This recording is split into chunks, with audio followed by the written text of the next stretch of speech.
Hi, everybody. We've had a lot of questions in about risk. So I thought it would be a good idea to run a workshop on risk and hopefully impart some of our knowledge and our experience to some risks that people look at every day, and hopefully give you a bit of information about what risk actually is and how it can affect you. So it's myself on the call today and Julie. My name's Phil Clerkin. I'm the director of Libertas. Libertas helps people gain financial clarity and align that the present situation with what it is that they actually want to achieve in the future. I've been running regulated businesses, regulated financial advice businesses for over 20 years.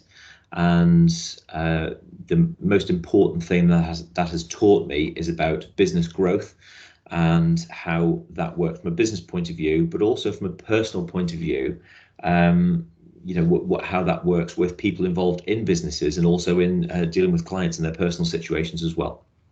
So it is very, very important as far as any workshops that we put on about having a purpose. What's the reason for actually doing it? What's in it for you? What's the purpose of you attending this workshop? So if you don't see the point in doing something, you're less inclined to do it. So hopefully by the end of this, you will actually see the point and you'll be educated a little bit more on risk. So I'll hand over to Julie and she can introduce herself now. Hi everybody, my name is Julie Preston. I've worked in the financial services industry for 32 years and I've been an advisor for 14 of them. I think my greatest strengths is that I listen and I use logical thinking to come up with the most simplest solution. Today we want to give you the tools to be able to improve your business or personal situation and always leave a door open with any queries you may have. So today, let's talk about risk. Risk is a huge topic, and we want to help you embrace risk and identify what risk you are comfortable with and what risks you are not. And I think we always think of risk as a negative thing, but today we want to turn that around and we want to actually say, you know, risk can be a positive thing as well. You know, we have a few sides to our brain, but we have the fight or flight. So we have the quick thinking brain, which is that come from, you know, when we were cavemen. You know, that's our gut feeling. What do we, you know, what do we want to do? What do we don't want to do? And then we have more of a logical, a slow and considered brain, and that's the side of our brain that uses data and logical thinking, and that's a little bit harder to do. So what tends to happen is fear shuts our creative aspects of our brain down, and when we have fear, we don't make effective decisions. So many people at this moment in time are feeling very vulnerable. You know, we have COVID, which we are all going through in our own different ways. We have Brexit, so that's the next thing that, you know, people are fearful of, because really that's still unknown what's going to happen, whether there's going to be a deal or not. In effect, that has effects on our livelihood. You know, what effects are COVID especially and Brexit going to have on us in future, you know, with unemployment and all sorts of things, you know, effects on our mental health. Media has a huge influence on all of us. You know, as soon as we pick up our phone, we go on our laptop, we switch on the television, you know, everything that we see and we hear has a huge effect on our mental well-being, and that can influence our decisions and influence the risks that we take. So the word risk, you know, as I say, it portrays something negative, but, you know, we want to explore today what levels of risk you are willing to take. Our lives are shaped by the decisions and the risks that we take. You know, subjects we take at school, jobs we go for, even the person that we marry. You know, if I was to ask you, would you do something that had a 43% risk of failure? You probably wouldn't do it. But yet that is the divorce rate for marriages, 30 years plus. You know, we get into a car every day and put our seatbelt on, we don't even think about it. And yet people are more nervous of flying, but we're 50 times more likely to die in a car than we are in a plane. But because we feel familiar with our car and we do it day in, day out, we feel more in control.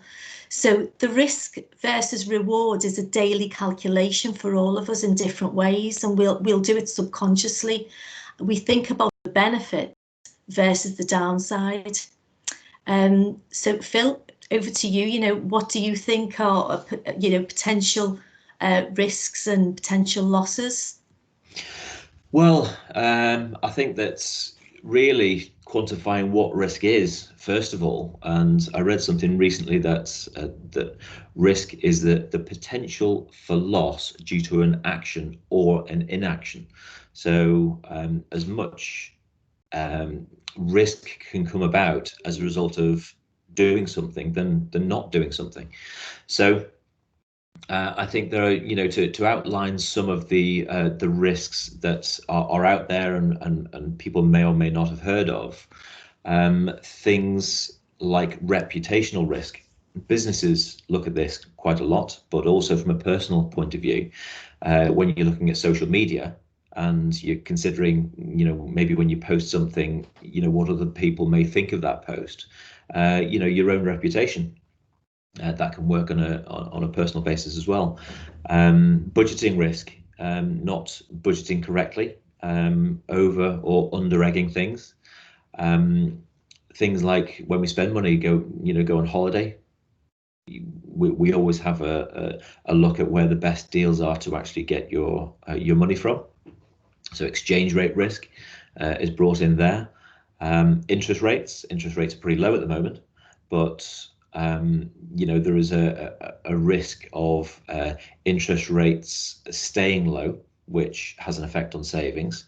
Or conversely, if you have a mortgage or outstanding loans, interest rates increasing and increasing the amount of monthly payments that you have to repay.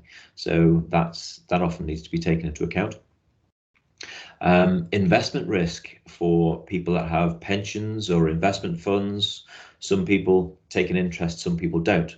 And generally speaking, when you're younger, you're more able to take risk from an investment point of view, but they maybe consider risk less because they have a long period of time before they actually take benefits from, let's say, a pension fund. But most people have a pension fund or some investment in some way or another, so investment risk does actually figure there. Other things that affect our family more as opposed to our finances, or as well as our finances, would be mortality risk and morbidity risk. So the risk of dying prematurely, or the risk of becoming ill. What effects does that have on people and their families and income levels, and what does that do to a financial plan? There's plenty, as you mentioned earlier on, with Brexit, political risk. That's something that seems to be there all of the time now in various ways. And one I heard of the other day, which was dread risk, the risk that something triggers emotions such as fear. And with fear, as Julie mentioned earlier on, with fear, it stops us from making considered decisions. When we're in that fight or flight type mode, it's very, very difficult to make a considered decision. So, that's a risk in itself.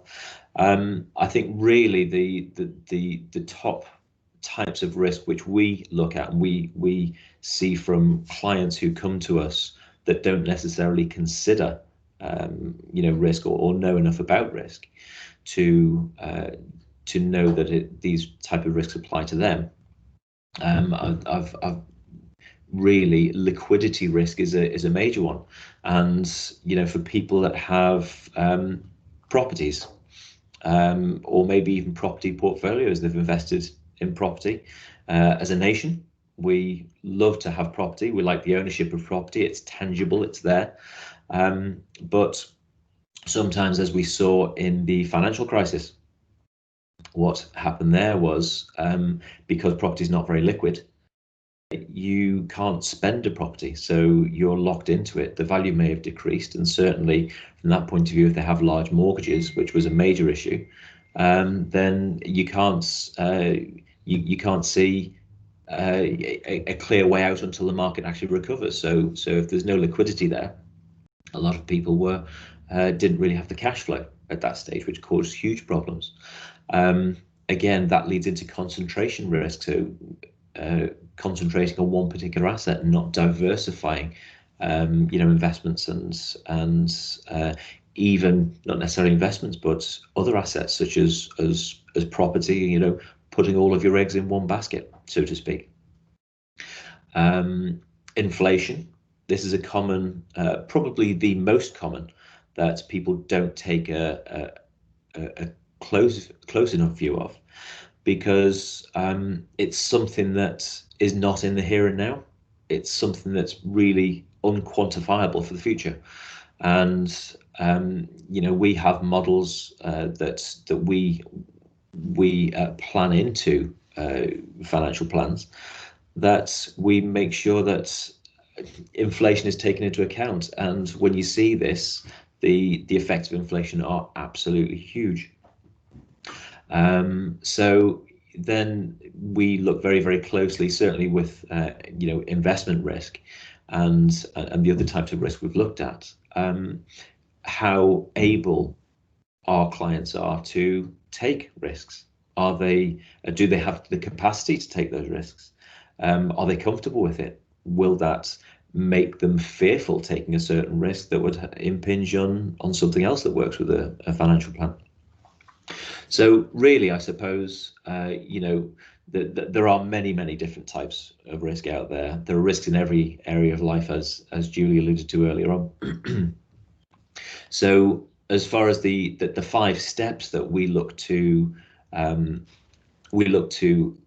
implement to run through the process of mitigating that risk, or the many risks that you may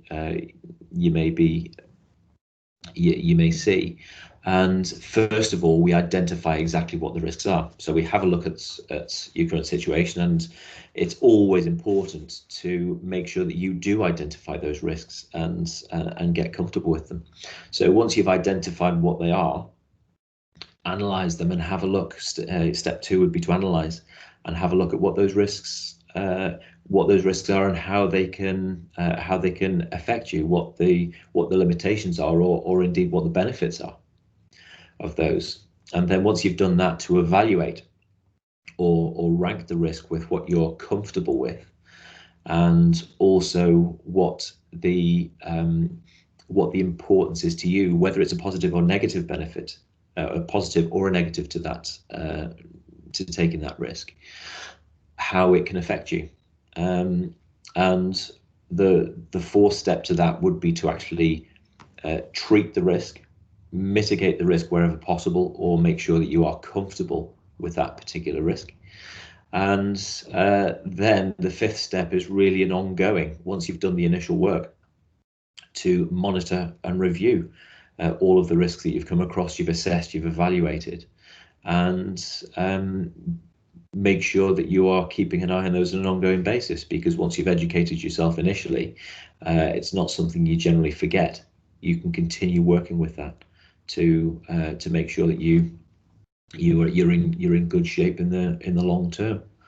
So, I mean, with those risks, there's a lot to take in, and we're only really scratching the surface. But putting in a more, I'll allow you to explain, Julie, in a more human, how that actually affects us. Yeah, I think financial planning has a huge effect on our mental well-being, doesn't it?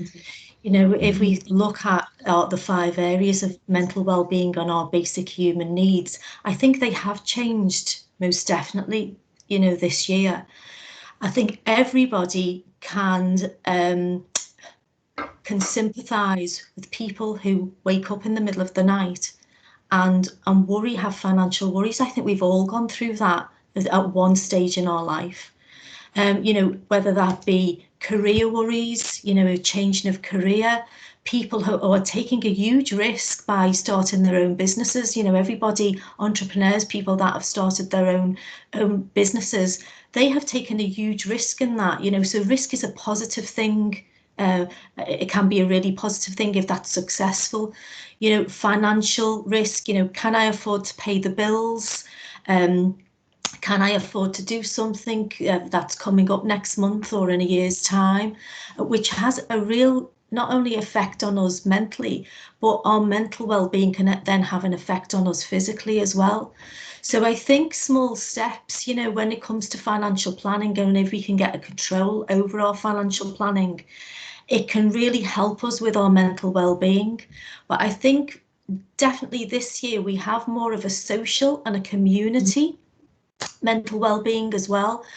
We have lost interaction with other people a lot. Everything is on Zoom or Teams, and I think people are really missing that social interaction. People are not haven't seen their families, some of their families since March, and that is having a real detrimental effect on us as human beings, and we will see this most definitely come to the forefront in the next few years. I think everybody knows that. So to get some control over our lives, whether that be financially, whether that be emotionally, is a really, really good thing. And I think the most important thing I would say is be kind to yourself, because sometimes it is just a case of taking those small steps, looking at what you want to achieve and being logical about it. Phil, as you said before, when we speak to clients and we give clients a risk questionnaire, we never really go by the risk questionnaire. We always have an in-depth conversation with our clients, don't we? About risk and about taking those steps towards, achieving their objectives, not pigeonholing them as well, putting them a pigeonhole and saying, you are, speculative or you are cautious, because they will take different types of risk with different types of objectives. So I think the 5 components to a financial well-being is having a clear path, identifying those objectives, knowing what you want to achieve, and then getting us to come up with solutions, simple solutions to achieve those objectives. It's a really good thing to take control over your daily finances. I think lots of people underestimate what their expenditure is. I think a lot of people do that, but if you take control over your daily finances and you can get a grip of those initially, it will help you. It will make you feel better going forward. Being able to cope with a financial shock, look what's happened. Everybody reads the news, everybody looks at, what does the FTSE mean? What does the FTSE mean when it goes down? Well, actually, it does have an effect on us because most people have a pension pot. So, when we see the markets dip and we see the markets go up, that does have a direct impact on us because most people are in pensions. So having financial options as well, isn't it fantastic to have options? So it's building those building blocks really to make sure that you do have options in the future, and clarity and security for those that we leave behind. We most of us have families, have children. We don't want to leave anybody in dire straits. So putting those processes in place, things like making a will. Nobody wants to think about making a will, but once it's done and it's in place, everybody will feel better. So, it's things like that, isn't it, Phil, about, when we speak to clients and making sure that we are having a process, a clear process and a clear path. And at the end of it, everyone comes out of having a meeting with us, feeling clearer and happier about what that process is going to be. Would you agree? Yeah, I absolutely would. And I was just making some notes there on some of the things that you'd said. Be kind to yourself. That's an important thing because especially with budgeting, I find, because people dread budgeting, and I don't really see the the reason for that, because if you are in control and you're making your choices, budgeting can be a really, really powerful thing to get to where you're going. Now, it almost seems sometimes that sometimes people don't want to discuss budgeting. One, because it's pretty dull, but two, it's also because they feel guilty about spending money. Well, actually, when with the clients that we deal with on a regular basis, we tend to find that we're telling people to spend more money because there might be a knock-on effect, or even give money away for the benefit of children, or setting them up houses. We've heard of the bank of mum and dad. So this is really, really coming to the fore. But if spending is planned, if it's a conscious decision to spend, whether it's going out and on buying a holiday, or going away, or even going out shopping, if you're doing that consciously, you don't have any of that guilt, and it's a very, very powerful thing. So yes, being kind to yourself from that point of view, and enjoying, realistically of course, but enjoying what it is that you're bringing in, and plan to spend money, plan to budget for the fun stuff as well. And the point on with wills, making a will, again, it's something that people don't necessarily want to engage with. They know they have this horrible feeling that they should make a will, and I'm sure you've come across this many, many times, Julie, is that making the step to make that will, to talk about your ultimate death, talking about going to a solicitor, or a will writer to pay for the privilege of having this conversation that you don't want to have. But again, from a well-being point of view, it really, really does help knowing that you've aligned things correctly, and your wishes will be taken care of. And I think the most important thing with wills and estate planning is making sure that you make it as easy as possible. And again, be kind to yourself. Don't make it a bigger job than it needs to be. So you can look at wills online. There are even, I suppose, risks with that. But it's always important to make sure that you're doing it correctly. If you have a reasonable knowledge of how these things work already, or maybe you've sorted out probate for somebody else, or you've dealt with somebody else's will and somebody else's estate after their death, then that can give you a good insight. Again, you're not as perturbed. There doesn't seem as much of a risk when you're looking at it from that point of view. So I think that's the point of this workshop really is to outline risk and how it should be embraced. Identifying what the risks that can affect you are, and how you can mitigate them, or how you can get some of those risks to work to your advantage. I think you're right, Phil, as well, because some people, what happens is they face a situation and they have to deal with a situation, and that leaves them thinking to themselves, I must do that now. Yeah. So they're reactive. So things like what you said before, if anyone's had to deal with probate, I have, I know you have, from a personal point of view, you think, oh goodness, I've done all of that now. I know I need to put my affairs in order. Or, somebody who has died intestate, or somebody who has really not had any life cover. We've talked about life cover before, young families, and I've spoken to young people who have got no life cover because they don't really see the need in having it. Sometimes a situation arises, somebody else or somebody that they know, and it triggers them straight away to take action. And really it's putting those jobs aside. And we all do it, we all have a place in our house, and I'm sure you do that. A letter comes through the door, mine's at the side of the microwave, and I put it at the side of the microwave because I don't want to deal with it. But once you have dealt with it, don't you feel 100% better for doing Absolutely. It? Don't you feel 100% better? So sometimes it can trigger people into taking that action. And yeah, you're right, you know, we all have the same thing when we look at our income and expenditure, but we can see from our clients, they always feel better once they've done it. They see their cash flow. I don't know any client who's felt worse seeing their cash flow. They always feel better because a plan is being put in place. You've taken that away from them. You've done something constructive. You've given them something of real value.